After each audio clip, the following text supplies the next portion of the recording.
What's it been like for you and the lads to work with Peter so far? He's a bit of a legend in these parts, obviously, for what he did here 13 years ago. Yeah, he's come in. He's a tremendous knowledge of the game. You know, he's managed at the top level. He's coached, you know, top players and right throughout the league. So he's got a wealth of experience there.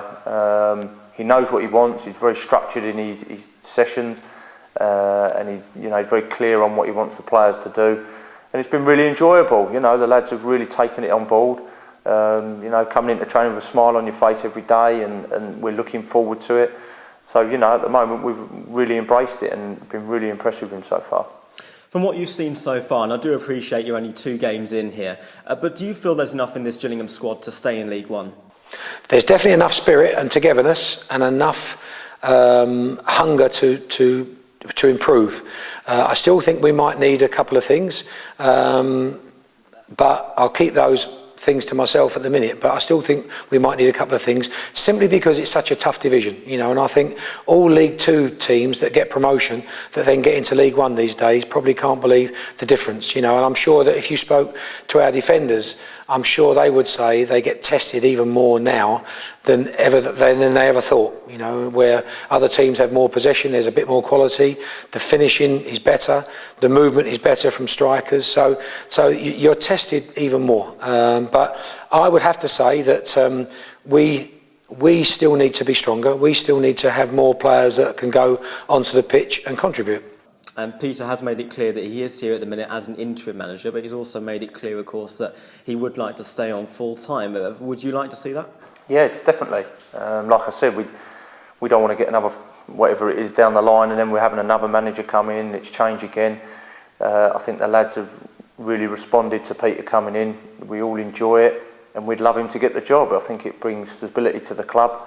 There's a consistency there, and you know, the guy, he knows what he's talking about. He's managed at all sorts of levels. Like I said, he's dealt with all types of players, different levels, different abilities, and I'm sure that given time he's going to get the best out of us. Like I said, he's putting in place a different structure, a different way of playing, and I think the longer that, you know, he's put in place, the better we will become.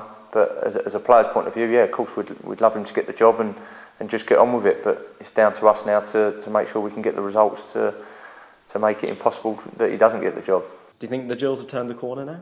I think that we are very pleased with Tuesday night's result, but I think we also know that before the team had 2 good results and then they lost again, you know, so you never ever settle for anything. And so I think if you think you've just turned the corner, I think there's a chance of you relaxing, and we can't do that. Danny Kebbell is a slight doubt, but only a slight doubt. I'm only saying that just in case he doesn't make it and people don't see him on the team sheet. But we're hoping it's just a little bit of tiredness. It's not a hamstring. And Port Vale this weekend, a tough challenge for an away game, but coming off the back of a good win against Notts County. Yeah, like I said, it was a good big result the other night. You know, it was they were down the bottom, so to get 3 points there was fantastic. And now we travel up to Port Vale. It's always better going away from home when you've got 3 points in the bag from the previous game. But like I said, we've won 3 out of the last 5 now, and you know, at this level, that's pretty good going. And we want to continue that now. You know, we want to keep the run going, and we want to keep climbing the table. There's some big clubs. It's a tough league, and there's a lot of clubs all in and amongst each other and around us points wise. And if you can just go and string 1 or 2 results together, it can just give you a little bit of breathing space, and that's what we'll be looking to do Saturday.